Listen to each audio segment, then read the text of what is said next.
നമ്മൾ ജോർജിയ പഠിക്കുന്നതുകൊണ്ട് ഈ വർഷങ്ങൾ കട്ട് ചെയ്യാനുള്ള ഒരു ഓപ്ഷൻ ഉണ്ടോ? നമുക്ക് കുറച്ചും കൂടി എയർലി എത്താൻ പറ്റുമോ എന്നുള്ളത് നമുക്കൊരു വലിയൊരു ആശങ്കയുള്ള ഒരു കാര്യമാണ്. അതിനെപ്പറ്റി എന്താണ്? നമ്മുടെ BSc നഴ്സിംഗ് കോഴ്സ് നമ്മൾ ഡിസൈൻ ചെയ്തിരിക്കുന്നത് തന്നെ ഒരു പ്ലേസ്മെന്റ് ഓറിയന്റഡ് ആയിട്ടാണ്. പക്ഷേ നമ്മുടെ കുട്ടികളുടെ ഏറ്റവും വലിയ ബുദ്ധിമുട്ട് എന്താണെന്ന് വെച്ചിട്ടുണ്ടെങ്കിൽ ഇവിടെ പ്രോപ്പർ ആയിട്ടുള്ള കോച്ചിങ് കിട്ടിയിട്ട് അവർക്ക് ലാംഗ്വേജ് കിട്ടുന്നില്ല. ഇവർക്ക് ഈ കോൺടാക്ട് അവേഴ്സിനെ പറ്റി അറിവില്ലാത്ത ഒരുപാട് കുട്ടികളുണ്ട്. എന്താണ് കോൺടാക്ട് അവേഴ്സ്, എങ്ങനെയാണ് അതിൻ്റെ കുട്ടികളുടെ ഗുണം, അതേപോലെ തന്നെ പുറം രാജ്യത്ത് പഠിച്ചാൽ തിരിച്ച് ഇന്ത്യയിൽ വരാൻ പറ്റുമോ, അല്ലെങ്കിൽ മറ്റ് കൺട്രീസിൽ പോയി വർക്ക് ചെയ്യാൻ പറ്റുമോ? ഗ്ലോബൽ സ്റ്റാൻഡേർഡ്സ് പ്രകാരം 4600 കോൺടാക്ട് അവേഴ്സ് നിർബന്ധമായിട്ടും വേണം. അതൊരു പ്ലേസ്മെന്റ് സൈഡിലേക്ക് വരുമ്പോഴത്തേക്കാണ് ഇതെല്ലാം വലിയ ഫാക്ടറായിട്ട് അറിയുന്നത്. ഹലോ, ഞാൻ അമൽ മോഹൻ. ഇന്ന് നമ്മുടെ കൂടെ ഉള്ളത് ഗ്രൂണി യൂണിവേഴ്സിറ്റിയുടെ ഇന്ത്യൻ റെപ്രസെൻറ്റേറ്റീവ് മിസ്റ്റർ പ്രസാദ് മക്കയാണ്. Hello sir. ഹായ്. +2 കഴിഞ്ഞ കുട്ടികൾ കൂടുതലും ചൂസ് ചെയ്യുന്നത് മെഡിക്കൽ കോഴ്സുകളാണ്. അതിൽ തന്നെ അബ്രോഡ് പ്ലാൻ ചെയ്യുന്ന കുട്ടികൾ ചൂസ് ചെയ്യുന്ന ഒരു രാജ്യം ജോർജിയ. എന്തുകൊണ്ടാണ് സാർ ഇത്രയും കുട്ടികൾ ജോർജിയ പ്ലാൻ ചെയ്യുന്നത്? ജോർജിയ എന്ന് പറഞ്ഞ കൺട്രി കഴിഞ്ഞൊരു 20 years ആയിട്ട് ഇപ്പോൾ നാട്ടിൽ നിന്ന് ഇപ്പോൾ മെഡിക്കൽ റിലേറ്റഡ് ആയിട്ടുള്ള കോഴ്സുകൾക്ക് ജോർജിയ ചൂസ് ചെയ്യാനുള്ള ഒരു കാരണവും ഒരു 4-5 പോയിൻ്റായിട്ട് തന്നെ പറയാം. ഫസ്റ്റ് പോയിന്റ് എന്ന് പറയുന്നത് ഒന്ന് കോസ്റ്റ് എഫക്റ്റീവ് ആയിട്ടുള്ള ഒരു സ്റ്റഡീസാണ്. നമുക്ക് നാട്ടിലെ ഇന്ത്യയിലെ ഒരു ഇത് കമ്പാരിസൺ ചെയ്യുമ്പോഴത്തേക്കും ഫീസ് വളരെ കുറവാണ്. സെക്കൻഡ് തിങ് എന്ന് പറയുന്നത് ക്വാളിറ്റി ഓഫ് എഡ്യൂക്കേഷൻ. ഒരു യൂറോപ്യൻ സ്റ്റാൻഡേർഡ്സിലുള്ള ഒരു ക്വാളിറ്റി ഓഫ് എഡ്യൂക്കേഷനാണ് അവിടെ കുട്ടികൾക്ക് കിട്ടുന്നത്.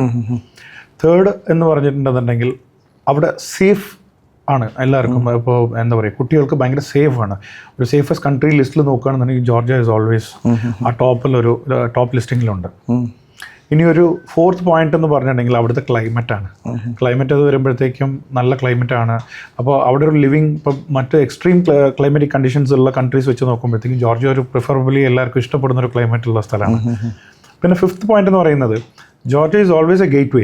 ഇപ്പോൾ നമുക്ക് പല കൺട്രീസിലേക്കും ഇപ്പോൾ ഇവിടുന്ന് UK അല്ലെങ്കിൽ ഉപരിപഠനം പിന്നെ US അങ്ങനെ പഠിക്കേണ്ട കുട്ടികൾക്കും സെറ്റിൽ ആവേണ്ട ആളുകൾക്കും ജോർജിയ എപ്പോഴും ഒരു ബെറ്റർ ഒരു ഗേറ്റ് വേ ആണ്. അപ്പോൾ ഈ കാരണങ്ങളൊക്കെ ആയിരിക്കും എനിക്ക് തോന്നുന്നത് ജോർജിയയിലേക്ക് കുട്ടികൾ കൂടുതൽ ആകർഷിക്കാനുള്ളൊരു കാര്യം. അതിൽ ജോർജിയയിൽ തന്നെ നമുക്ക് ഏകദേശം ഒരു 20 പ്രൈവറ്റ് യൂണിവേഴ്സിറ്റികളുണ്ട്. അതിലൊന്നാണ് നമ്മുടെ ഗ്രൂണി university, Greek world Robert kids university. എന്തുകൊണ്ടാണ് സാർ കുട്ടികൾ നമ്മുടെ യൂണിവേഴ്സിറ്റി ചൂസ് ചെയ്യേണ്ടത്? നമ്മുടെ യൂണിവേഴ്സിറ്റി ചൂസ് ചെയ്യാനുള്ളൊരു മെയിൻ റീസൺ എന്ന് വെച്ചിട്ടുണ്ടെങ്കിൽ കുറച്ചും കൂടെ ഫ്ലെക്സിബിൾ ആണ്, കുട്ടികളുടെ സ്റ്റുഡൻറ്റ് ഫ്രണ്ട്ലി ആണ്. ഇപ്പോൾ നമുക്ക് പല യൂണിവേഴ്സിറ്റീസ് ഉണ്ടാകുമ്പോഴും നമ്മുടെ കരിക്കുലം ആവട്ടെ കുറച്ചും കൂടെ ഇന്ത്യൻ ബേസ്ഡ് കരിക്കുലമാണ്. അപ്പം ഇന്ത്യയിൽ നിന്ന് വരുന്ന കുട്ടികൾക്ക് കുറച്ചും കൂടി ഈസി ആയിട്ട് അഡാപ്റ്റ് ചെയ്യാൻ പറ്റുന്നുണ്ട്. പിന്നെ നമുക്ക് ഒരുപാട് പാർട്ട്ണർഷിപ്സ് ഇന്ത്യ യൂണിവേഴ്സിറ്റീസ് ആയിട്ടുള്ള പാർട്ട്ണർഷിപ്സ് ഉണ്ട്. പിന്നെ ക്വാളിറ്റി ഓഫ് എഡ്യൂക്കേഷനും അവിടെ ഗ്രൂണിയൻ സംബന്ധിച്ചിട്ട് കുറച്ചും കൂടെ ഹൈ ലെവൽ മെയിൻറ്റെയിൻ ചെയ്യുന്നുണ്ട്.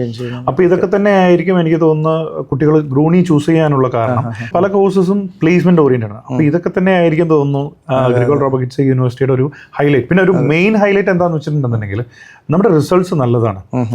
ഇപ്പോൾ മെയിനായിട്ട് അതാണ്. ഇപ്പോൾ അബ്രോഡ് പോകുന്ന കുട്ടികളോ അല്ലെങ്കിൽ ഒരു കൺട്രി ചൂസ് ചെയ്യുമ്പോഴത്തേക്കും മിക്ക കുട്ടികളുടെയും ഒരു ഏറ്റവും വലിയൊരു ഇഷ്യൂ വരുന്നതെന്ന് വെച്ചിട്ടുണ്ടെങ്കിൽ പഠിത്തമൊക്കെ നല്ലതായിരിക്കും, പക്ഷെ റിസൾട്ട് വരുമ്പോഴത്തേക്കും ഒരുപാട്.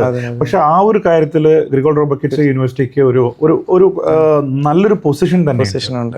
ഓക്കെ. നമുക്കിപ്പം അവരുടെ ലിവിങ് എക്സ്പെൻസസ് ഇപ്പം നമ്മൾ UK, കാനഡയൊക്കെ എടുത്താൽ കുട്ടികൾക്ക് ഫീസിന് പുറമെ അവർക്ക് താമസത്തിനും ഭക്ഷണത്തിനൊക്കെ ഒരുപാട് ചിലവ് വരുന്നുണ്ട്. അപ്പം ഇതൊരു യൂറോപ്യൻ സ്റ്റാൻഡേർഡിൽ വരുന്നൊരു കൺട്രി ആയതുകൊണ്ട് തന്നെ നമുക്ക് അത്രയും കോസ്റ്റ് നമുക്ക് ഇവിടെ വരുന്നുണ്ടോ? അതെങ്ങനെയാണ് അതിൻ്റെ ഒരു കാര്യം? അല്ല, ഇതിൻ്റെ ഒരു എക്സ്പ്ലനേഷൻ എന്ന് വെച്ചിട്ടുണ്ടെങ്കിൽ നമുക്ക് ജോർജിയയിൽ നമ്മൾ കൊടുക്കുന്നത് അല്ലെങ്കിൽ ഈ കുട്ടികൾക്ക് ഇന്ത്യൻ ഫുഡ് അവൈലബിൾ ആണ്. ഒന്ന് അതാണ്. സെക്കൻഡ് തിങ്, നമ്മുടെ ഒരു കോസ്റ്റ് ഓഫ് ലിവിങ് വെച്ച് നോക്കുമ്പോഴത്തേക്കും ഈ പറഞ്ഞ മറ്റ് യൂറോപ്യൻ കൺട്രീസോ അല്ലെങ്കിൽ നമുക്ക് US, കാനഡ എല്ലാം വെച്ച് കമ്പയർ ചെയ്യുമ്പോഴത്തേക്കും വളരെ മിനിമലാണ്. നമ്മുടെ നാട്ടിൽ ഒരു AC ഹോസ്റ്റലിന് വരുന്ന എക്സ്പെൻസസ് ഒക്കെ ഉള്ളൂ അവിടെയും വരുന്നത്. വിത്ത് ഓൾ ഈ പറഞ്ഞ എല്ലാ സൗകര്യങ്ങളും കൂടെ ഉള്ള വെൽ എക്യുപ്ഡ് ആയിട്ടുള്ള നല്ല സെക്യൂരിറ്റി ഉള്ള അല്ലെങ്കിൽ നല്ല ഭക്ഷണം കിട്ടുന്ന ഹോസ്റ്റൽസ് പോലും വളരെ അഫോർഡബിൾ ആയിട്ടുള്ള ഒരു പ്രൈസിനാണ്. അപ്പോൾ അതും കൂടെ ഒരു റീസണാണ്. ഇതിപ്പോൾ നമ്മുടെ യൂണിവേഴ്സിറ്റിയിൽ നമ്മൾ കേരള ഹോസ്റ്റലും കേരള ഫുഡാണെന്ന് പറഞ്ഞു. അതെ. അപ്പോൾ അതെങ്ങനെയാണ് അത് കുട്ടികൾക്ക് അത് ഒരു ഉപകാരപ്പെടുന്നത്? എങ്ങനെയാണ് അതിൻ്റെ ഒരു കാര്യങ്ങൾ? അല്ല, ഉപകാരപ്പെടുന്നതെന്ന് വെച്ചിട്ടുണ്ടെങ്കിൽ മെയിൻലി കുട്ടികൾക്ക് പുറത്തു പോയി താമസിക്കേണ്ട ആവശ്യം അധികം വരുന്നില്ല. പുറത്തു പോയി താമസിക്കുമ്പോഴത്തേക്കും അവർക്കുള്ള ബുദ്ധിമുട്ടെന്ന് വെച്ചാൽ സെൽഫ് കുക്ക് ചെയ്യണം, പിന്നെ ഈ കൊമോഡിറ്റീസ് പല സ്ഥലത്തു നിന്നും സെർച്ച് ചെയ്ത് കിട്ടാനൊക്കെ ഉള്ള ബുദ്ധിമുട്ടുകളുണ്ട്. നമുക്ക് ഹോസ്റ്റൽ വളരെ മിനിമൽ പ്രൈസിൽ നമ്മൾ കൊടുക്കുന്നുണ്ട്. പിന്നെ അതുപോലെ തന്നെ നമ്മുടെ ഇന്ത്യൻ ഷെഫ്സ് ആണ്, പിന്നെ മാനേജ് ചെയ്യുന്നതും ഇന്ത്യൻസ് ആണ്. അപ്പോൾ അങ്ങനെയുള്ളവരൊക്കെ വരുമ്പോഴത്തേക്ക് എന്താ വെച്ചിട്ടുണ്ടെങ്കിൽ ഒന്ന് കോസ്റ്റ് എഫക്റ്റീവ് ആണ്, കുട്ടികൾക്കും ഒരു ഹോംലി ഫീൽ അവിടെ കിട്ടുന്നുണ്ട്. വലിയൊരു കോസ്റ്റ് ഇല്ലാതെ തന്നെ അവർക്ക് 3 നേരം ഭക്ഷണം പ്രോപ്പറായിട്ട് കിട്ടുന്നുണ്ട്. അപ്പോൾ ഇതൊക്കെ തന്നെയാണ്. അപ്പോൾ അവർ പഠിത്തത്തിൽ മാത്രം കോൺസെൻട്രേറ്റ് ചെയ്താൽ മതി. പിന്നെ വേറൊരു കാര്യമുള്ളത്, നമുക്ക് പ്രാക്ടിക്കലാണ് അവിടെ കൂടുതൽ എന്നുള്ളതാണ് നമ്മുടെ ഒരു അറിവ്. അപ്പം ഇന്ത്യൻ കൾച്ചർ, എഡ്യൂക്കേഷൻ കൾച്ചർ വെച്ച് നോക്കുമ്പോൾ ഒരു 70% തിയറിയും ഒരു 30% പ്രാക്ടിക്കൽ എന്നുള്ളൊരു കൾച്ചറാണ്. പക്ഷേ ജോർജിയനെ സംബന്ധിച്ച് നേരെ തിരിച്ചാണ്. ഒരു 80% പ്രാക്ടിക്കലിലേക്ക് 20% തിയറി എന്നുള്ളൊരു മെത്തേഡാണ് അവിടെ യൂസ് ചെയ്യുന്നത്. അതുകൊണ്ട് കുട്ടികൾക്കുള്ള ഗുണങ്ങൾ എന്തൊക്കെയാണ്, അവർക്ക് എങ്ങനെയാണ് അവരുടെ എഡ്യൂക്കേഷൻ കുറച്ചും കൂടി ഇമ്പ്രൂവ് ആകുന്നത്? മെയിൻലി എങ്ങനെ വെച്ചിട്ടുണ്ടെങ്കിൽ ഇതിൽ ഹാൻഡ്സ് ഓൺ പ്രാക്ടീസ് ആണ് നമ്മൾ ഫോക്കസ് ചെയ്യുന്നത്. അല്ലെങ്കിൽ ഒരു എംപ്ലോയ്മെൻറ്റ് റെഡിനെസ് അവർക്ക് ഉണ്ടാവണം. അപ്പം അതുകൊണ്ട് തന്നെ നമ്മൾ അൺവാണ്ടഡ് ആയിട്ട് ഉള്ള ഒരുപാട് തിയറീസ് ഇത് വെച്ചിട്ടല്ല നമ്മൾ അവർ ചെയ്ത് തന്നെ പഠിക്കുന്ന പോലെയാണ്. അവർക്ക് കൂടുതലും ക്ലിനിക്കൽ എക്സ്പോഷർ കിട്ടുന്നുണ്ട്. മിക്ക മെഡിക്കൽ സബ്ജക്ട്സിനും മോർ ദാൻ 70% ഇവർ എല്ലാം ക്ലിനിക്കലി ബേസ്ഡ് ആയിട്ടുള്ള രീതിയിലാണ് അവർക്ക് പഠിപ്പിച്ച് കൊടുക്കുന്നത്. അപ്പം അവരത് പ്രാക്ടിക്കലി ആണ്, ഓരോ ദിവസവും അവർ പ്രാക്ടിക്കലി ആണത് എക്സ്പീരിയൻസ് ചെയ്യുന്നത്. അപ്പോൾ അതിൻ്റെതായിട്ടുള്ള ഡിഫറൻസസ് ഈ ഇവരുടെ ഒരു പ്ലേസ്മെന്റ് സൈഡിലേക്ക് വരുമ്പോഴത്തേക്കും ആ റെഡിനെസ് ഉണ്ട്, ഒരു പ്ലേസ്മെന്റ് റെഡിനെസ് അവിടെ ഉണ്ട്. അതുകൊണ്ട് തന്നെ ചൂസ് ചെയ്യുമ്പോഴും, ഇപ്പോൾ ഒരു കമ്പനി ചൂസ് ചെയ്യുമ്പോഴും, ഇപ്പോൾ അവർക്ക് ഇപ്പോൾ ഫോർ എക്സാമ്പിൾ നമ്മളിപ്പോൾ നേഴ്സസ്, നമ്മുടെ അവിടെ ഒരുപാട് കുട്ടികൾ നേഴ്സിങ്ങിന് പഠിക്കാൻ വരുന്നുണ്ട്. അപ്പോൾ നേഴ്സിംഗ് പഠിക്കാൻ വരുമ്പോഴും ഇവർക്കുള്ള എക്സ്പീരിയൻസ് കൊണ്ട് തന്നെ ആ ഒരു പ്ലേസ്മെന്റ് ഓഫ് കമ്പനിക്ക് ഈസി ആയിട്ട് അവർക്ക് എന്താ പറയുക എംപ്ലോയ്മെന്റ് കൊടുക്കാൻ പറ്റുന്നുണ്ട്. അതെ. ഇപ്പോൾ നേഴ്സിംഗ് കുട്ടികളുടെ കാര്യം പറഞ്ഞപ്പം ഇവർക്ക് ഈ കോൺടാക്ട് അവേഴ്സിനെ പറ്റി അറിവില്ലാത്ത ഒരുപാട് കുട്ടികളുണ്ട്. അപ്പോൾ എന്താണ് കോൺടാക്ട് അവേഴ്സ്, എങ്ങനെയാണ് അതിൻ്റെ കുട്ടികളുടെ ഗുണം, അതേപോലെ തന്നെ പുറം രാജ്യത്ത് പഠിച്ചാൽ തിരിച്ച് ഇന്ത്യയിൽ വരാൻ പറ്റുമോ, അല്ലെങ്കിൽ മറ്റ് കൺട്രീസിൽ പോയി വർക്ക് ചെയ്യാൻ പറ്റുമോ, എങ്ങനെയാണ് സാർ കോൺടാക്ട് അവേഴ്സ് കുട്ടികൾക്ക് അത് അവരുടെ കരിയറിൽ, അവരുടെ സ്റ്റഡീസിൽ കാര്യത്തിലൊക്കെ ഗുണമായിട്ട് വരുന്നത്? അല്ല, ഇതൊരു വളരെ ഇമ്പോർട്ടൻ്റ് ആയിട്ടുള്ള ക്വസ്റ്റ്യൻ ആണ്. കാരണം എന്താ വെച്ചിട്ടുണ്ടെങ്കിൽ ഇവിടുന്ന് ഇപ്പം ഇന്ത്യയിൽ നിന്ന് പുറത്ത് പോയി പഠിക്കുന്ന കുട്ടികൾക്ക് ഈ കോൺടാക്ട് അവേഴ്സിൻ്റെ ഒന്നും കാര്യമായിട്ടുള്ള ഒരു ബോധവൽക്കരണം ഉണ്ടായിട്ടില്ല. നമുക്ക് നഴ്സിംഗ് സബ്ജക്ട്സിന് ഗ്ലോബൽ സ്റ്റാൻഡേർഡ്സ് പ്രകാരം 4600 കോൺടാക്ട് അവേഴ്സ് നിർബന്ധമായിട്ടും വേണം. ഇത് മിക്ക യൂണിവേഴ്സിറ്റീസും പാലിക്കുന്നില്ല. കാരണം വെച്ചാൽ അത് അവർക്ക് എക്സ്പെൻസീവ് ആയിരിക്കും. അത്രയും ഹവേഴ്സ് ഈ കോൺടാക്ട് ഹവേഴ്സ് കൊടുത്തിട്ട് ഈ കുട്ടികളെ പ്രിപ്പയർ ചെയ്യാനും അത്രയും സ്റ്റാഫിനെ വെച്ച് മാനേജ് ചെയ്യാനും അല്ലെങ്കിൽ അത്രയും ഇൻഫ്രാസ്ട്രക്ചർ യൂസ് ചെയ്യാനും ഇതൊക്കെ ഭയങ്കര ബുദ്ധിമുട്ടാണ്. ബട്ട് ഗ്ലോബൽ സ്റ്റാൻഡേർഡ്സിൽ ഒരു നേഴ്സ് എന്ന് പറയുന്നവർക്ക് പഠിച്ച് കഴിയുമ്പോഴത്തേക്കും 4600 ഹവേഴ്സ് നിർബന്ധമായും വേണം. അതൊരു പ്ലേസ്മെന്റ് സൈഡിലേക്ക് വരുമ്പോഴത്തേക്കാണ് ഇതെല്ലാം വലിയ ഫാക്ടറായിട്ട് അറിയുന്നത്. അപ്പം മിക്ക കുട്ടികളും എന്ത് ചെയ്യുന്നത്, ഏതെങ്കിലും ഒരു കൺട്രി ചൂസ് ചെയ്യുന്നു അല്ലെങ്കിൽ ഏതെങ്കിലും ഒരു യൂണിവേഴ്സിറ്റി ചൂസ് ചെയ്യുന്നു.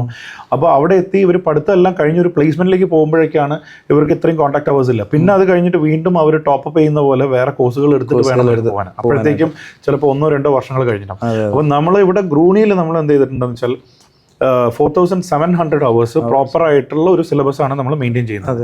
അതിനപ്പുറം നമ്മുടെ ഇന്ത്യൻ സിലബസിനെ കമ്പയർ ചെയ്തിട്ട് തന്നെയാണ് അവിടുത്തെ സിലബസും ഫോം ചെയ്തിരിക്കുന്നത്. നാളെ ഒരു കുട്ടി ഇപ്പോൾ ഗ്രൂണിയിൽ പഠിച്ചിറങ്ങുന്ന ഒരു കുട്ടിക്ക് നമ്മുടെ ഇന്ത്യയിൽ വന്ന് ഈക്വലൻസി സർട്ടിഫിക്കറ്റ് എടുത്ത് അവർക്ക് ഈ പറയുന്ന ഏത് നഴ്സിംഗ് കൗൺസിലിലും അവർക്ക് രജിസ്റ്റർ ചെയ്യാനും സൗകര്യം ചെയ്യാൻ പറ്റും. ഓക്കെ, അതുപോലെ നമ്മൾ പ്ലേസ്മെൻറ്റിൻ്റെ കാര്യം പറഞ്ഞല്ലോ. അപ്പോൾ ഉള്ളൊരു ഡൗട്ട്, നമ്മുടെ ഇന്ത്യൻ സ്റ്റുഡൻസിന് ഒരു BSc നഴ്സിംഗ് കഴിഞ്ഞ ഒരു സ്റ്റുഡൻറ്റിനെ സംബന്ധിച്ച് 4.5 വർഷത്തെ കോഴ്സാണ് ഇന്ത്യയിലുള്ളത്. അത് കഴിഞ്ഞ് അറ്റ്ലീസ്റ്റ് ഒരു 2 ഇയേഴ്സ് എങ്കിലും ഇവർക്ക് എക്സ്പീരിയൻസ് സർട്ടിഫിക്കറ്റ് എക്സ്പീരിയൻസ് വേണം, ഒന്ന് എബ്രോഡ് കയറി പോകാൻ. പ്ലസ് ഇവർ ഏത് രാജ്യത്താണോ പോകുന്നത്, എക്സാമ്പിൾ OETയോ IELTS ജർമ്മനോ വോട്ടവർ, അതും പഠിക്കാൻ ഇവർക്ക് 1.5 വർഷം വേണം. പ്രോസസ്സിങ്ങിന് വേണ്ടിയും 1.5 വർഷം ഇവർ കളയണം. അപ്പോൾ ഓൾ ടുഗദർ നമുക്കൊരു 10 ഇയേഴ്സ് എങ്കിലും എടുക്കും ഒരു BSc നേഴ്സ് ഈ പറഞ്ഞ UK-ലോ കാനഡയിലോ ജർമ്മനിയിലോ എത്താൻ. നമ്മൾ ജോർജിയ പഠിക്കുന്നതുകൊണ്ട് ഈ വർഷങ്ങൾ കട്ട് ചെയ്യാനുള്ള ഒരു ഓപ്ഷൻ ഉണ്ടോ, നമുക്ക് കുറച്ചുകൂടി എയർലി എത്താൻ പറ്റുമോ എന്നുള്ളത് നമുക്കൊരു വലിയൊരു ആശങ്കയുള്ള ഒരു കാര്യമാണ്. അതിനെപ്പറ്റി എന്താണ് നമുക്ക്? നമ്മുടെ BSc നഴ്സിംഗ് കോഴ്സ് നമ്മൾ ഡിസൈൻ ചെയ്തിരിക്കുന്നത് തന്നെ ഒരു പ്ലേസ്മെന്റ് ഓറിയന്റഡ് ആയിട്ട്. എനിക്ക് തോന്നുന്നു നമ്മുടെ യൂണിവേഴ്സിറ്റിയാണ് ഫസ്റ്റ് ഓഫ് ഇറ്റ്സ് കൈൻഡ് ഒരു കുട്ടികൾക്ക് പ്ലേസ്മെന്റ് പ്രോമിസ് ചെയ്തിട്ടോ അല്ലെങ്കിൽ പ്ലേസ്മെന്റോടെ നമ്മൾ ഈ കോഴ്സ് ചെയ്യുന്ന ഒരു യൂണിവേഴ്സിറ്റിയാണ്. അപ്പോൾ നമ്മൾ ആ ഫാക്ടേഴ്സിലൊക്കെ വളരെ ക്ലിയർ ആയിരുന്നു. അപ്പോൾ ഞാൻ പറഞ്ഞില്ലേ, കോൺടാക്ട് അവേഴ്സ് ആവട്ടെ അല്ലെങ്കിൽ ക്ലിനിക്കൽ എക്സ്പോഷർ ആവട്ടെ. മെയിൻ റീസൺ എന്ന് പറയുന്നത് മിക്ക കൺട്രീസിലേക്ക് പോകുമ്പോഴത്തേക്ക് കുട്ടികൾ ഒന്ന് ഈ പ്രാക്ടീസസ് ആണ്, അവരുടെ ക്ലിനിക്കൽ പ്രാക്ടീസസ് ആണ്. സെക്കൻഡ് തിങ് എന്ന് പറയുന്നത് ലാംഗ്വേജ് ആണ്. ലാംഗ്വേജ് ഇപ്പോൾ ഇന്ത്യയിൽ ഇപ്പം നമുക്ക് ജർമ്മൻ പഠിക്കുന്ന കുട്ടികളുടെ കാര്യങ്ങളൊക്കെ അറിയാം. പ്രോപ്പറായിട്ടുള്ള കോച്ചിങ് കിട്ടാത്തതുകൊണ്ടും 100 കുട്ടികൾ പഠിക്കുകയാണെന്നുണ്ടെങ്കിൽ ഏകദേശം 10% കുട്ടികളെ പാസ്സായ കുട്ടികൾക്കും ഇവിടുന്ന് പോകാനുള്ള ബുദ്ധിമുട്ടുകളും കാര്യങ്ങളൊക്കെ കാണുന്നുണ്ട്. അപ്പോൾ നമ്മൾ ഈ കോഴ്സ് ഡിസൈൻ ചെയ്തിരിക്കുന്നത് എന്താണ്, നമുക്ക് ജർമ്മൻ ലാംഗ്വേജും കോമ്പറ്റേറ്റീവ് ഇംഗ്ലീഷും നമ്മൾ ഈ കോഴ്സിൻ്റെ ഒരു ഭാഗമായിട്ട് തന്നെ വെക്കുന്നുണ്ട്. അതുകൂടാതെ തന്നെ 3.5 years കഴിഞ്ഞ്, അതായത് ലാസ്റ്റ് 6 months ഡിപ്പാർട്ട്മെന്റ് ഓറിയന്റഡ് ആയിട്ട് എക്സ്പീരിയൻസസ് നമ്മൾ കൊടുക്കുന്നുണ്ട്. സർട്ടൻ ഡിപ്പാർട്ട്മെന്റ്, ഇപ്പോൾ ഫോർ എക്സാമ്പിൾ ഒരു കുട്ടിയെ നമ്മൾ പീഡിയാട്രിക് നഴ്സായിട്ട് പ്രിപ്പയർ ചെയ്യണമെന്നുണ്ടെങ്കിൽ ലാസ്റ്റ് 6 months കൂടുതൽ അവർ ഫോക്കസ് ചെയ്യുന്നത് നമ്മൾ ആ ഒരു പർട്ടിക്കുലർ ഡിപ്പാർട്ട്മെന്റ് ആയിരിക്കും. അങ്ങനെ വരുമ്പോഴത്തേക്കും ഇനിയിപ്പോൾ ക്രിട്ടിക്കൽ കെയർ ആണെങ്കിലും അങ്ങനെ എല്ലാ ഡിപ്പാർട്ട്മെന്റ്സിലും ഇവർക്ക് കൊടുക്കുകയാണെങ്കിൽ സ്പെസിഫിക്കലി നമ്മൾ എന്ത് ചെയ്യുന്ന ഈ ഒരു ഡിപ്പാർട്ട്മെന്റിന് കൂടുതൽ എക്സ്പീരിയൻസ് കൊടുക്കുന്നത്. ഇത് എവിടെ ഹെൽപ്പ് ചെയ്യുന്നു വെച്ചിട്ടുണ്ടെങ്കിൽ റിക്രൂട്ട്മെന്റ് വരുമ്പോഴത്തേക്കും ഇപ്പം നമുക്കൊരു list of list of requirements വരുന്ന സമയത്ത് ഞങ്ങൾക്ക് പീഡിയാട്രിക്കിലേക്ക് ഞങ്ങൾക്ക് ഇത്ര നഴ്സസ് വേണം, അല്ലെങ്കിൽ ഞങ്ങൾക്ക് ക്രിട്ടിക്കൽ കെയറിലേക്ക് ഇത്ര നഴ്സസ് വേണം, കാർഡിയാക്കിലേക്ക് ഇത്ര നഴ്സസ് വേണം, ന്യൂറോളജിക്ക്. അപ്പോൾ ഇങ്ങനെ വരുമ്പോഴത്തേക്കും നമുക്ക് അവരെ ഈസി ആയിട്ട് നമുക്ക് പ്ലേസ് ചെയ്യാൻ കഴിയുന്നുണ്ട്. പിന്നെ നമുക്ക് എല്ലാവർക്കും അറിയുന്ന കാര്യങ്ങളാണ്, ജർമ്മനിയിൽ ഒരുപാട് ഓപ്പർച്യൂണിറ്റീസ് ഇതെല്ലാം നമുക്ക് ഇഷ്ടം പോലെ ഉണ്ട്. പക്ഷെ നമ്മുടെ കുട്ടികളുടെ ഏറ്റവും വലിയ ബുദ്ധിമുട്ട് എന്താണെന്ന് വെച്ചിട്ടുണ്ടെങ്കിൽ ഇവിടെ പ്രോപ്പർ ആയിട്ടുള്ള കോച്ചിങ് കിട്ടിയിട്ട് അവർക്ക് ലാംഗ്വേജ് കിട്ടുന്നില്ല. ഫസ്റ്റ് തിങ് അതാണ്. പിന്നെ ഹൗസ് ബിൽഡിംഗ് പോലത്തെ കോഴ്സുകളാണെന്നുണ്ടെങ്കിലും നമുക്കറിയാം അത് കെയർ വർക്കേഴ്സിനും അങ്ങനെയൊക്കെ ഉള്ളൂ. ഒരു BSc നഴ്സ് ആയിട്ട് അവർക്ക് ഒരു പ്ലേസ്മെന്റ് കിട്ടുന്നില്ല, ഒരു രജിസ്റ്റേർഡ് നഴ്സ് ആയിട്ട്. അപ്പൊ ഇവിടെയാണ് നമുക്ക് നമ്മൾ എന്താ ചെയ്യുന്നത് വെച്ചാൽ ഗ്രൂണിയിൽ പ്രോപ്പറായിട്ട് ഇവരെ BSc നഴ്സിംഗ് വിത്ത് ഈ പറഞ്ഞ ലാംഗ്വേജ് പ്രോപ്പർ ജർമൻസ്, അതായത് ജർമ്മനും ഇംഗ്ലീഷും പ്രോപ്പറായിട്ട് അറിയുന്ന ആളുകളാണിത് Day 1 മുതൽ അവർക്ക് കോച്ചിങ് കൊടുക്കുന്നത്. അതുകൊണ്ട് തന്നെ ലാംഗ്വേജ് കമ്പൽസറി ആയിട്ട് ഈ കോഴ്സിന്റെ കൂടെ തന്നെയുണ്ട്. അത് നമ്മുടെ സിലബസിൽ ഉള്ള അതെ, നമ്മുടെ സിലബസിന്റെ ഒരു ഭാഗമായിട്ട് തന്നെയാണ് നമ്മൾ ജർമ്മൻ ലാംഗ്വേജും കോമ്പറ്റേറ്റീവ് ഇംഗ്ലീഷും പിന്നെ ജോർജിയൻ ലാംഗ്വേജും ഉണ്ട്. അപ്പൊ ഇത്രയും ലാംഗ്വേജസും അവർ പ്രോപ്പറായിട്ട് തന്നെ പഠിക്കുന്നുണ്ട്. സോ ഹെൽപ്ഫുൾ ആണ് അവർക്ക്. ഒരു പ്ലേസ്മെന്റ് വരുമ്പോഴത്തേക്കും നമുക്ക് ഈസി ആയിട്ട് അവരെ പ്ലേസ് ചെയ്യാനും നമുക്ക് എളുപ്പമായിരിക്കും. അതെ, ഇപ്പൊ നമ്മളിപ്പോ പ്ലേസ്മെന്റ് കൊടുക്കുന്നത് ജർമ്മനിയിലേക്കാന്ന് പറഞ്ഞു, വേറെ ഏതെങ്കിലും രാജ്യത്തിലേക്ക് നമ്മളത് ചെയ്യുന്നുണ്ടോ? അല്ല ജർമ്മൻ നമ്മളിപ്പോ പല കൺട്രീസിലും നമ്മൾ ഓപ്പർച്യൂണിറ്റീസ് നോക്കിക്കൊണ്ടിരിക്കുന്നുണ്ട്. ഓസ്ട്രേലിയ പ്ലേസ്മെന്റ്സ് നമ്മൾ നോക്കുന്നുണ്ട്, അയർലൻഡ് ആൻഡ് UK. ഇപ്പോൾ ഇത്രയും കൺട്രീസിൽ നമ്മൾ പ്രൊപ്പോസൽസ് കൊടുത്തിട്ടുണ്ട്, അതിന്റെ കാര്യങ്ങൾ നടക്കുന്നുണ്ട്. അതുപോലെ തന്നെ GCC കൺട്രീസും വെൽക്കമിങ് ആണ്. നമ്മൾ ഒരുപാട് ഓപ്പർച്യൂണിറ്റീസ് നോക്കുന്നുണ്ട്. നമ്മുടെ ലക്ഷ്യം എന്ന് പറയുന്നത് നമുക്ക് നമ്മുടെ യൂണിവേഴ്സിറ്റിയിൽ പഠിക്കുന്ന കുട്ടികൾക്ക് നമ്മൾ മാക്സിമം അവർക്ക് പ്ലേസ്മെന്റ് നമ്മൾ കൊടുക്കാൻ നമ്മൾ ശ്രമിക്കുന്നു. ഈ പ്ലേസ്മെന്റ് കൊടുക്കുമെന്ന് പറയുമ്പം അതൊരു അസിസ്റ്റൻസ് ആണോ അഷ്യൂറൻസ് ആണോ? കുട്ടികളോട് നമ്മളത് പറയുമ്പോൾ നമുക്ക് ഇതൊരു ഉറപ്പിച്ച് പറയാൻ പറ്റും നമ്മുടെ സൈഡിൽ നിന്ന്. ഇനിയിപ്പോൾ ഇതിലൊരു വരുന്ന ചലഞ്ച് എന്താ വെച്ചിട്ടുണ്ടെങ്കിൽ ആ സ്റ്റുഡൻറ്റും കൂടെ റെഡി ആയിരിക്കും, അല്ലേ? നമ്മൾ എത്ര തന്നെ നമുക്ക് പ്ലേസ് ചെയ്യാൻ നമുക്ക് താല്പര്യമുണ്ട്, അല്ലെങ്കിൽ നമ്മൾ അവരെ അതുപോലെ തന്നെയാണ് പ്രിപ്പയർ ചെയ്യുന്നത്. എൻഡ് ഓഫ് ദ ഡേ ആ സ്റ്റുഡൻറ്റും കൂടെ നമുക്ക് ഹെൽപ്ഫുൾ ആയിരിക്കണം. യൂണിവേഴ്സിറ്റി അങ്ങോട്ടേക്ക് ഹെൽപ്പ് ചെയ്യാൻ നമ്മൾ തയ്യാറാണ്, നമ്മൾ എല്ലാവരെയും പ്ലേസ് ചെയ്യാൻ വേണ്ടി. അതേ മൈൻഡ് സെറ്റ് കുട്ടികൾക്കും ഉണ്ടാകണം. നമ്മൾ പ്രോപ്പറായിട്ട് നമ്മളിത് പഠിച്ചു തീർക്കണം, അല്ലെങ്കിൽ ട്രെയിനിങ്സ് ഒക്കെ പ്രോപ്പറായിട്ട് ഇതാക്കണം, ക്ലാസ്സസ് അറ്റൻഡ് ചെയ്യണം, ക്ലിനിക്കൽസ് അറ്റൻഡ് ചെയ്യണം. ഇത് സ്റ്റുഡൻറ്റിൻ്റെ ഒരു ധർമ്മം കൂടെ അവിടെ ഉണ്ട്. ഓക്കെ. അപ്പം നമുക്കിപ്പം MBBS BSc നഴ്സിംഗ് ആണല്ലോ കൂടുതലും കുട്ടികൾ താല്പര്യപ്പെടുന്നത്. അപ്പം അങ്ങനെ നോക്കുമ്പോൾ നമ്മുടെ ഹോസ്പിറ്റലിൽ നമുക്ക് ഓൺ ഹോസ്പിറ്റലാണെന്നറിയാം. അപ്പോൾ നമ്മുടെ ഓൺ ഹോസ്പിറ്റലിൽ നമുക്ക് എത്ര ഡിപ്പാർട്ട്മെൻറ്റുകളുണ്ട്, നമ്മൾ എങ്ങനെയാണ് മറ്റ് യൂണിവേഴ്സിറ്റിയിലെ ഹോസ്പിറ്റലിലും നമ്മുടെ പ്രത്യേകത, എങ്ങനെയാണ് അത് മാറി നിൽക്കുന്നത്? ഗ്രൂണി യൂണിവേഴ്സിറ്റിക്ക് നമുക്ക് നമ്മുടേതായിട്ട് തന്നെ ഓൺ ഹോസ്പിറ്റലുണ്ട്. ഹോസ്പിറ്റലിൻ്റെ നെയിം പീനിയോ ഹോസ്പിറ്റൽ എന്നാണ്. ടിബിൽസിയിൽ, അതായത് ജോർജിയയിലെ അവർ ക്യാപിറ്റലിൽ തന്നെയാണ് ഈ ജോർജിയയിൽ അവരുടെ ക്യാപിറ്റലിൽ തന്നെയാണ് പീനിയോ ഹോസ്പിറ്റൽ ഉള്ളത്. പീനിയോ ഹോസ്പിറ്റൽ ഒരു മൾട്ടി സ്പെഷ്യാലിറ്റി ഹോസ്പിറ്റലാണ് വിത്ത് 12 മൾട്ടി സ്പെഷ്യാലിറ്റി ഡിപ്പാർട്ട്മെന്റ്സ് നമുക്ക് അവിടെയുണ്ട്. അതുകൊണ്ട് തന്നെ മിക്ക കുട്ടികൾക്കും നമുക്ക് അവരുടെ പ്രാക്ടിക്കൽസിന് നമുക്ക് നമ്മുടെ ഹോസ്പിറ്റൽ ഒരു മെയിൻ സെന്റർ ആയിട്ട് തന്നെ ഉപയോഗിക്കാൻ പറ്റും. അതുകൂടാതെ തന്നെ 24ഓളം ക്ലിനിക്സ് ആൻഡ് ഹോസ്പിറ്റൽസ് നമുക്ക് ടൈപ്പ് ഉണ്ട്. അപ്പോൾ ഇത്രയും ഹോസ്പിറ്റൽസും ക്ലിനിക്സും പിന്നെ നമ്മുടെ ഹോസ്പിറ്റലും കുട്ടികൾക്ക് ഉപയോഗിക്കാൻ പറ്റും എന്നുള്ളതാണ്. MBBS കഴിഞ്ഞ കുട്ടികളെ സംബന്ധിച്ച് ഇപ്പം ഇന്ത്യയിലേക്ക് തിരിച്ചു വരാനുള്ളൊരു പ്ലാൻ ആണെങ്കിൽ, ഇപ്പം എല്ലാ കുട്ടികളും എബ്രോഡ് അല്ലല്ലോ, ഇന്ത്യയിലും സെറ്റിൽ ആവുന്നവരുണ്ട്. അപ്പോൾ FMG എന്ന് പറഞ്ഞൊരു എക്സാം പാസ്സായി വേണം ഇവരുടെ എത്താൻ. അപ്പോൾ അതിൻ്റെ റേഷ്യോ വളരെ കുറവാണ്, അത് ഭയങ്കര പാടാണ്, എഴുതിയെടുക്കാൻ ബുദ്ധിമുട്ടാണ് എന്നുള്ളതൊക്കെ ഭയങ്കര റൂമേഴ്സ് ഉണ്ട്. അപ്പോൾ എന്താണ് സാർ നമുക്ക് അതിനെപ്പറ്റി നമുക്ക് പറയണം, എങ്ങനെയാണ് നമ്മുടെ യൂണിവേഴ്സിറ്റിയിലെ കുട്ടികൾക്ക് അത്? അല്ല, ആക്ച്വലി അത് റൂമർ അല്ല. നമ്മൾ ഇന്ത്യയിൽ നിന്നും പുറത്ത് പഠിക്കുന്ന കുട്ടികളുടെ ഒരു ടോട്ടാലിറ്റി നോക്കുകയാണെന്നുണ്ടെങ്കിൽ തിരിച്ചു വന്ന് ഫസ്റ്റ് അറ്റംപ്റ്റിൽ FMG എക്സാമിനേഷൻ പാസ്സാകുന്ന കുട്ടികളുടെ പെർസെൻറ്റേജ് നോക്കുകയാണെങ്കിൽ comparative all around the world പഠിക്കുന്ന കുട്ടികളുടെ ഒരു ടോട്ടൽ നോക്കുകയാണെന്നുണ്ടെങ്കിൽ വളരെ കുറവാണ്. ഇത് മിക്ക കൺട്രീസിലും മിക്ക യൂണിവേഴ്സിറ്റീസും ഇതിന് ബോധേഡ് അല്ല. മീൻസ് അവർക്ക് എന്താ പറയുക കുട്ടികൾക്ക് FMG കോച്ചിങ് കൊടുക്കണം എന്നും അല്ലെങ്കിൽ ഇന്ത്യൻ സിലബസിനെ ബേസ് ചെയ്തിട്ടുള്ള കാര്യങ്ങൾ അവരെ ടീച്ച് ചെയ്യണം എന്നുള്ള അത്രയും അവർ ബോധേഡ് അല്ല. അപ്പോൾ നമുക്ക് അങ്ങനെയല്ല, നമ്മൾ കൂടുതലും നമ്മൾ ഇന്ത്യൻ സ്റ്റുഡൻസിനെ ഡിപ്പെൻഡ് ചെയ്തിട്ടോ അല്ലെങ്കിൽ നമ്മുടെ യൂണിവേഴ്സിറ്റിയിൽ കൂടുതലും ഇന്ത്യൻസ് ആണ് പഠിക്കുന്നത്. അപ്പോൾ യൂണിവേഴ്സിറ്റി അതുപോലെ തന്നെ സപ്പോർട്ട് ചെയ്യുന്നുണ്ട്. നമുക്ക് ഡാൻസ് പോലത്തെ സെൻറ്റേഴ്സ്, ഇന്ത്യയിലുള്ള സെൻറ്റേഴ്സ്, അവിടെ നമുക്ക് FMG കോച്ചിങ് കുട്ടികൾക്ക് ഫ്രീ ആയിട്ട് തന്നെ കോച്ചിങ് നമ്മൾ അതുപോലെ കൊടുക്കുന്നുണ്ട്. അത് ഓൺലൈനും ഓഫ്ലൈനും ആയിട്ടുള്ള ഇതൊക്കെ കൊടുക്കുന്നുണ്ട്. അതുകൂടാണ്ട് ഇന്ത്യയിലുള്ള 2-3 യൂണിവേഴ്സിറ്റീസും നമുക്ക് എക്സ്ചേഞ്ച് പ്രോഗ്രാംസും ഉണ്ട്. അപ്പോൾ അതുകൊണ്ട് തന്നെ നമ്മുടെ കുട്ടികൾക്ക് കുറച്ചും കൂടെ പാസ് റേഷ്യോ വെച്ച് നോക്കുമ്പോഴത്തേക്കും മറ്റ് യൂണിവേഴ്സിറ്റീസും മറ്റ് കൺട്രീസും വെച്ച് നോക്കുമ്പോഴത്തേക്കും നമ്മൾ വളരെ നല്ലൊരു പെർസെൻറ്റേജ് തന്നെ നമുക്കുണ്ട്. ഫസ്റ്റ് അറ്റംപ്റ്റിൽ തന്നെ നമുക്ക് നല്ലൊരു ശതമാനം കുട്ടികൾ പാസ്സായി വരുന്നത്. പിന്നെ ഉള്ളൊരു മറ്റൊരു കാര്യം, നമ്മുടെ നാട്ടിലൊരു BSc നഴ്സിംഗ് ആയിക്കോട്ടെ, MBBS ആയിക്കോട്ടെ, കുട്ടികളുടെ ഫീസൊക്കെ ഭയങ്കര ഹൈ ആണ്. ഇപ്പം കൂടുതലും കുട്ടികൾ കർണാടക ഏരിയയിലേക്കാണ് നമ്മുടെ കേരളത്തിൽ നിന്നും മറ്റും നഴ്സിംഗും മറ്റു കോഴ്സുകളും മെഡിക്കൽ കോഴ്സുകളും പഠിക്കാൻ പോകുന്നത്. പക്ഷേ ആ നാട്ടിൽ വന്ന പഴയ ഫീസുകളല്ല ഇപ്പോഴുള്ള, വളരെ കൂടിയ ഫീസുകളാണ് കുട്ടികൾക്കുള്ളത്. പക്ഷേ ജോർജിയ വെച്ച് കമ്പയർ ചെയ്യുമ്പം ഏകദേശം ഒരു ഫീസ് പോലെ തന്നെ നമുക്കത് ഫീൽ ചെയ്യുന്നുണ്ട്. അപ്പം ഈ ഫീസിൻ്റെ കമ്പാരിസൺ വരുമ്പോൾ നമുക്ക് ഇന്ത്യയും ജോർജിയയും തമ്മിൽ എങ്ങനെയാണ് അതിൻ്റെ ഒരു?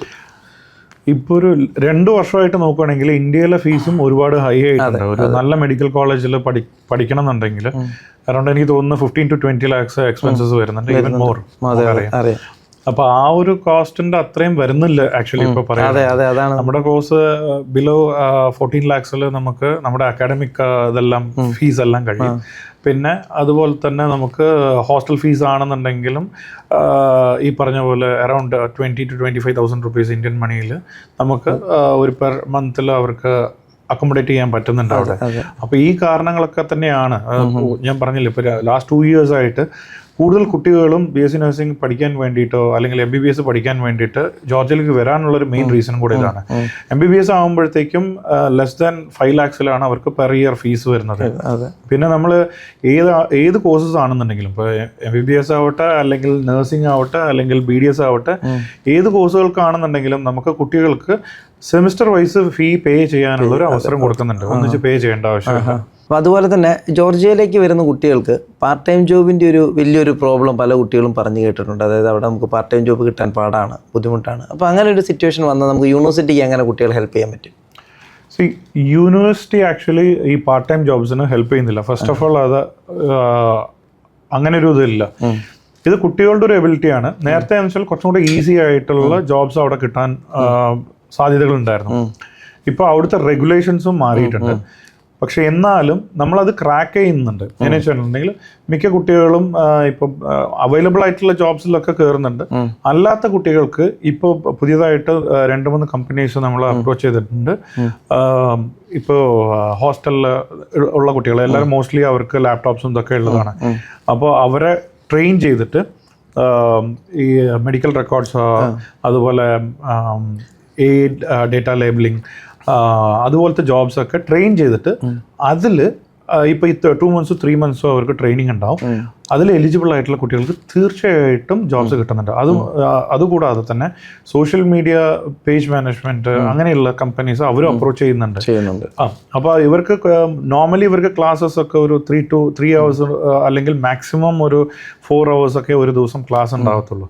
അപ്പോൾ ഇങ്ങനെയുള്ള ജോബ്സിലൊക്കെ അവർക്ക് വേണമെന്നുണ്ടെങ്കിൽ അത് എഗെയിൻ കുട്ടികൾ അതിനനുസരിച്ചിട്ടുള്ള ഒരു ശ്രമം എടുക്കണം. അപ്പോൾ അവരും കൂടെ ഒരു എഫേർട്ട് എടുക്കുകയാണെന്നുണ്ടെങ്കിൽ ഇങ്ങനെയുള്ള ജോബ്സ് ഒക്കെ അവിടെ അവൈലബിൾ ആണ്. വർക്ക് അറ്റ് ഹോം എന്ന് പറയുന്ന പോലെ വർക്ക് അറ്റ് ഹോസ്റ്റൽ. അതെ, അത്രയേ ഉള്ളൂ.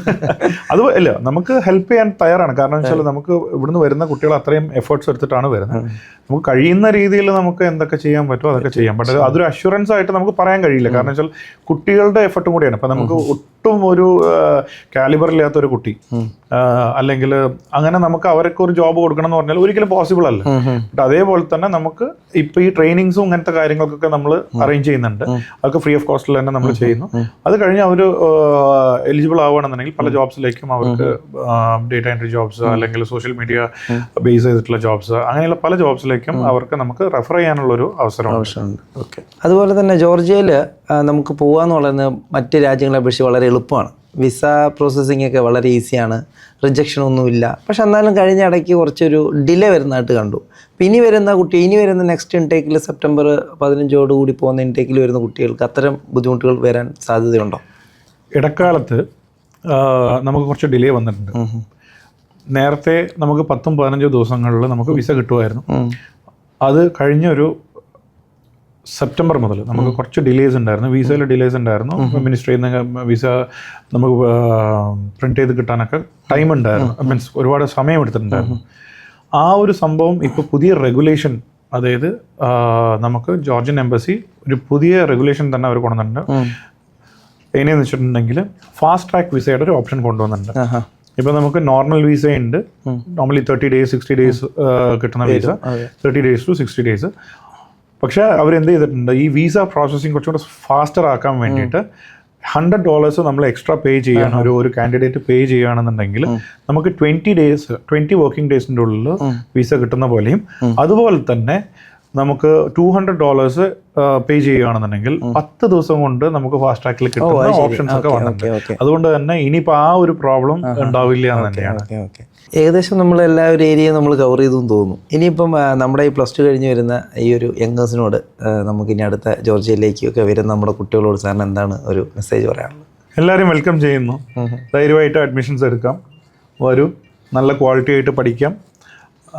അതുപോലെ തന്നെ ഒരുപാട് പ്ലേസ്മെൻറ്റ് ഓറിയൻറ്റഡ് ആയിട്ടുള്ള കുറേ സപ്പോർട്ട് നമ്മുടെ കയ്യിൽ നിന്നുണ്ട്. നല്ലൊരു ജോലിയിലേക്ക് എല്ലാവർക്കും എത്താൻ പറ്റട്ടെ. ആ സപ്പോർട്ട് ഇപ്പം മാത്രമല്ല, സ്റ്റാർട്ടിങ്ങിൽ ഒരു അഡ്മിഷൻ പ്രോസസ്സിൽ നിന്നല്ല പറയുന്നത്, ഈ ഒരു എൻറ്റയർ കോഴ്സിലും നമ്മുടെ സപ്പോർട്ട് അവർക്ക് ഉണ്ടാവും. അവർ ബാക്കിയുള്ള ചെയ്യുന്നവർ, ആ കോഴ്സ് കഴിയുന്നവരുള്ള സപ്പോർട്ട് നമുക്ക് കൊടുക്കാം. അപ്പോൾ എല്ലാവരെയും വെൽക്കം ചെയ്യുന്നു. Thank you sir. Thank you so much. നിങ്ങൾക്ക് ഇനിയും കൂടുതൽ ചോദ്യങ്ങളും ഒരുപാട് ഡൗട്ട്സൊക്കെ ഉണ്ടാവും. അങ്ങനെ എന്തെങ്കിലും ഉണ്ടെങ്കിൽ നമ്മുടെ യൂണിവേഴ്സിറ്റീൻ്റെ തന്നെ ഡയറക്റ്റ് കൗൺസിലേഴ്സായിട്ട് നിങ്ങൾക്ക് ബന്ധപ്പെടാം. Okay, thank you.